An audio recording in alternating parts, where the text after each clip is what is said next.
ગુજરાતનું રણ બનશે solar એનર્જીનું super power, ખેડૂતોને અનેક લાભ।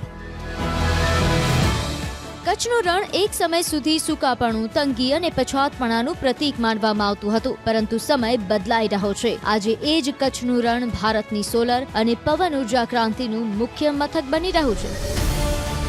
સરકાર અને ખાનગી કંપનીઓની ભાગીદારીથી અહીંથી ઉત્પન્ન થતી ઉર્જા માત્ર કચ્છ કે ગુજરાત પૂરતી સીમિત નથી, પરંતુ સમગ્ર દેશના વિકાસને વેગવાન બનાવશે। તમામ સરકારી નીતિ નિયમોના પાલન સાથે કચ્છમાં સોલાર પ્લાન્ટ સ્થાપિત થઈ રહ્યા છે અને દેશના વિવિધ સ્થળો સુધી વીજળી પહોંચાડવા માટે ટ્રાન્સમિશન લાઇન નાખવાની કામગીરી અવિરત ચાલી રહી છે, પરંતુ કેટલાક લોકો ખેડૂતોને ઉશ્કેરી કામમાં વિક્ષેપ પાડવાનો હીન પ્રયાસ કરી રહ્યા છે।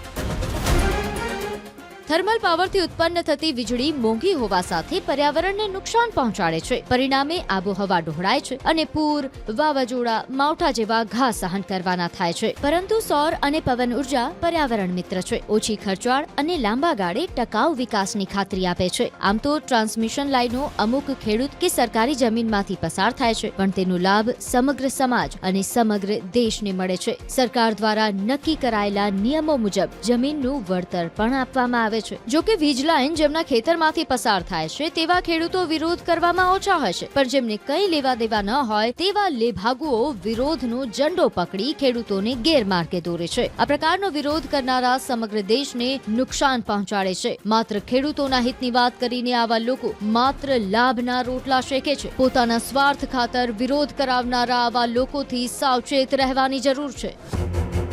આ પ્રકારના લોક ઉપયોગી પ્રોજેક્ટો સમયસર પૂર્ણ થાય તે માટે સહયોગ જરૂરી છે, કારણ કે સામૂહિક વિકાસમાં અવરોધ લાંબા ગાળે સૌ માટે નુકસાનકારક સાબિત થાય છે। આવા સમયે જો કોઈ વ્યક્તિગત સ્વાર્થથી કે રાજકીય લાભ માટે વિરોધ કરવામાં આવે તો તે માત્ર કચ્છ નહીં, પરંતુ સમગ્ર ગુજરાતના ભવિષ્ય સાથે અન્યાય છે।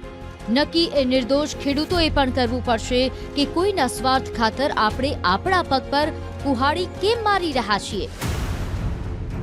આ વીજળી સીધી સરકારના વીજ ગ્રીડ સુધી પહોંચશે અને કોઈ પણ પ્રકારના ભેદભાવ વિના મારા અને તમારા ઉપયોગમાં આવશે। આ ઉર્જા માત્ર ઉદ્યોગને ફાયદો પહોંચાડે છે એવું નથી, પરંતુ ખેડૂતો, ગ્રામ્ય વિસ્તારો અને સામાન્ય નાગરિકોને તેનો સીધો લાભ મળશે।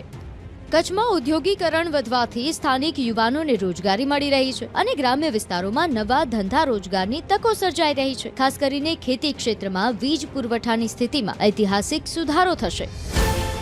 એક સમય હતો જ્યારે જ્યોતિગ્રામ યોજના દ્વારા ગ્રામ્ય ગુજરાતના અંધારા દૂર થયા હતા। આજે એ જ સરકાર ઉદ્યોગો સાથે મળીને ખેડૂતોને ઉર્જાવાન બનાવવાની દિશામાં આગળ વધી રહી છે।